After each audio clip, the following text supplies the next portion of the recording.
Chapter 3. I don't know if you've ever noticed this, but first impressions are often entirely wrong. You can look at a painting for the first time, for example, and not like it at all, but after looking at it a little longer, you may find it very pleasing. The first time you try gorgonzola cheese, you may find it too strong, but when you are older, you may want to eat nothing but gorgonzola cheese. Klaus, when Sonny was born, did not like her at all, but by the time she was 6 weeks old, the two of them were thick as thieves. Your initial opinion on just about anything may change over time. I wish I could tell you that the Baudelaire's first impressions of Count Olaf and his house were incorrect, as first impressions often are. But these impressions, that Count Olaf was a horrible person and his house a depressing pigsty, were absolutely correct. During the first few days after the orphans' arrival at Count Olaf's, Violet, Klaus, and Sonny attempted to make themselves feel at home, but it was really no use. Even though Count Olaf's house was quite large, the three children were placed together in one filthy bedroom that only had one small bed in it. Violet and Klaus took turns sleeping in it, so that every other night one of them was in the bed and the other was sleeping on the hard wooden floor, and the bed's mattress was so lumpy it was difficult to say who was more uncomfortable. To make a bed for Sonny, Violet removed the dusty curtains from the curtain rod that hung over the bedroom's one window and bunched them together to form a sort of cushion, just big enough for her sister. However, without the curtains over the cracked glass, the sun streamed through the window every morning, so the children woke up early and sore each day. Instead of a closet, there was a large cardboard box that had once held a refrigerator and would now hold the three children's clothes, all piled in a heap. Instead of toys, books, or other things to amuse youngsters, Count Olaf had provided a small pile of rocks, and the only decoration on the peeling walls was a large and ugly painting of an eye, matching the one on Count Olaf's ankle and all over the house. But the children knew, as I'm sure you know, that the worst surroundings in the world can be tolerated if the people in them are interesting and kind. Count Olaf was neither interesting nor kind. He was demanding, short-tempered, and bad-smelling. The only good thing to be said for Count Olaf is that he wasn't around very often. When the children woke up and chose their clothing out of the refrigerator box, they would walk into the kitchen and find a list of instructions left for them by Count Olaf, who would often not appear until night-time. Most of the day he spent out of the house, or up in the high tower where the children were forbidden to go. The instructions he left for them were usually difficult chores, such as repainting the back porch or repairing the windows, and instead of a signature, Count Olaf would draw an eye at the bottom of the note. One morning, his note read, "My theatre troupe will be coming for dinner before tonight's performance. Have dinner ready for all 10 of them by the time they arrive at 7 o'clock. Buy the food, prepare it, set the table, serve dinner, clear up afterwards, and stay out of our way." Below that there was the usual "I," and underneath the note was a small sum of money for the groceries. Violet and Klaus read the note as they ate their breakfast, which was a grey and lumpy oatmeal Count Olaf left for them each morning in a large pot on the stove. Then they looked at each other in dismay. "None of us knows how to cook," Klaus said. "That's true," Violet said. "I knew how to repair those windows and how to clean the chimney because those sorts of things interest me, but I don't know how to cook anything except toast." "And sometimes you burned the toast," Klaus said, and they smiled. They were both remembering a time when the two of them got up early to make a special breakfast for their parents. Violet had burned the toast, and their parents, smelling smoke, had run downstairs to see what the matter was. When they saw Violet and Klaus looking forlornly at pieces of pitch-black toast, they laughed and laughed, and then made pancakes for the whole family. "I wish they were here," Violet said.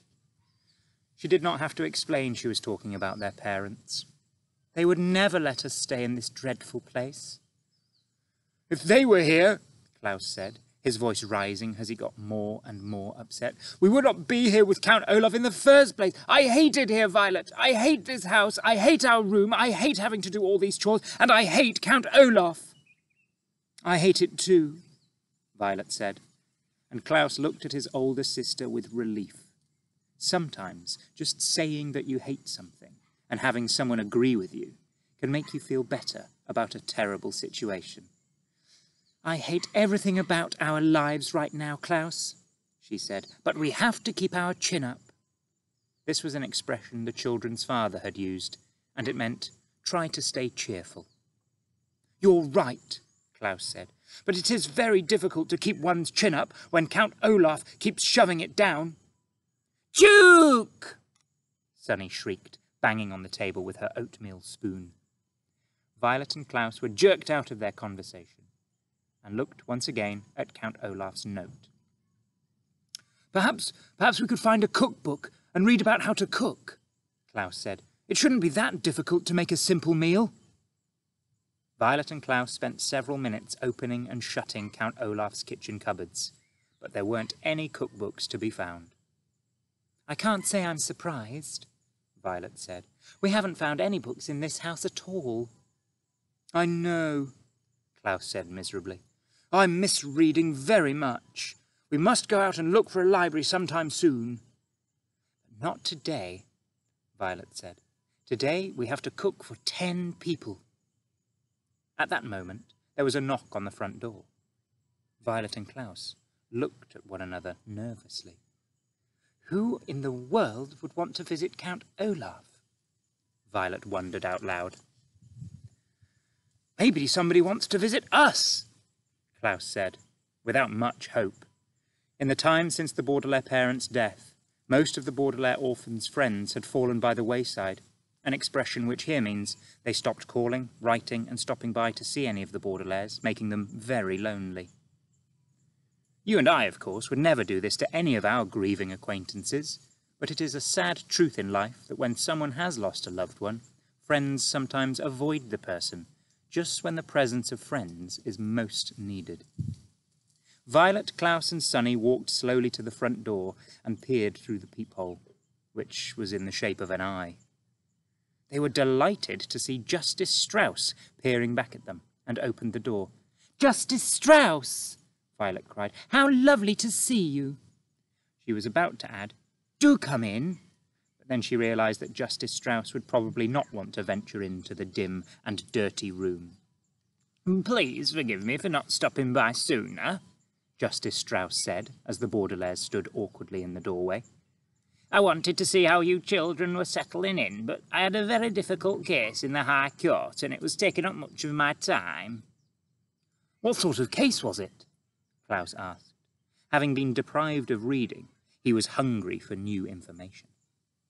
"I can't really discuss it," Justice Strauss said, "because it's official business. But I can tell you it concerns a poisonous plant and illegal use of someone's credit card." "Yee-ka!" Sunny shrieked, which appeared to mean, "How interesting!" although, of course, there is no way that Sunny could understand what was being said.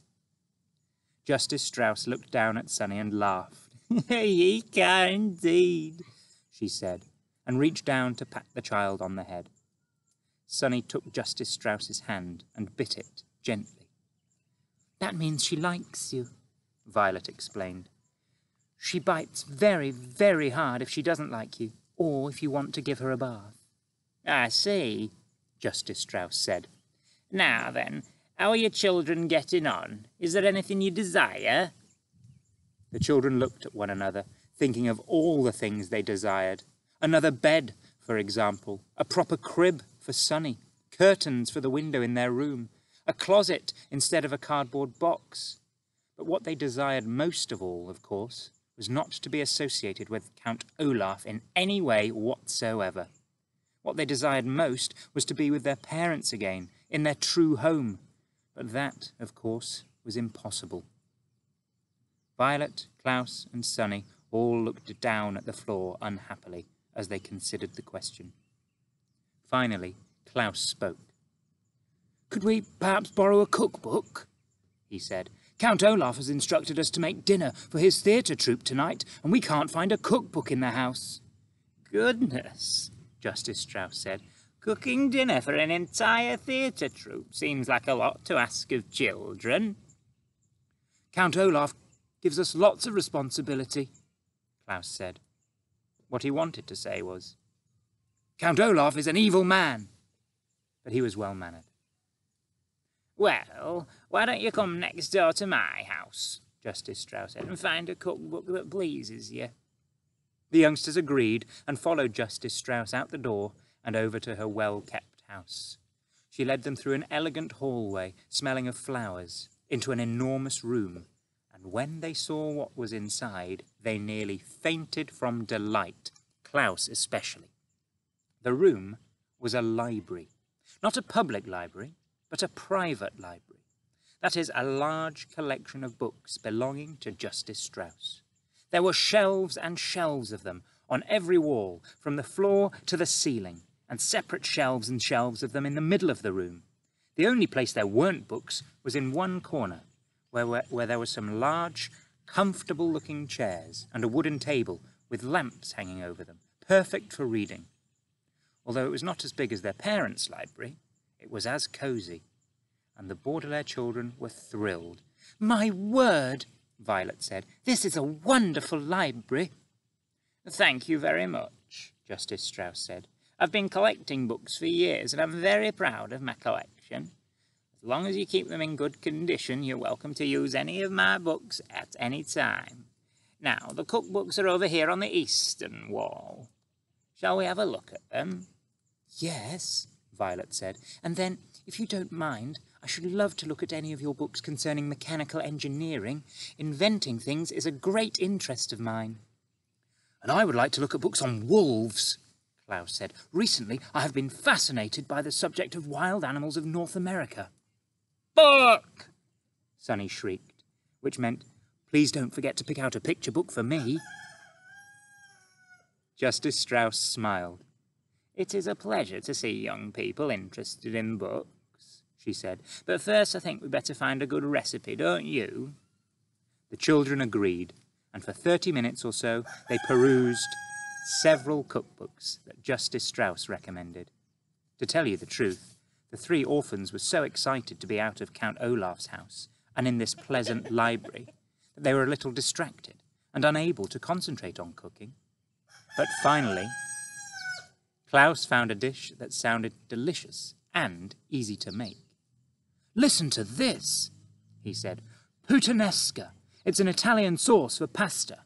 All we need to do is saute olives, capers, anchovies, garlic, chopped parsley and tomatoes together in a pot and prepare spaghetti to go with it." "That sounds easy," Violet agreed, and the Baudelaire orphans looked at one another. Perhaps with the kind Justice Strauss and her library right next door, the children could prepare pleasant lives for themselves as easily as making puttanesca sauce for Count Olaf.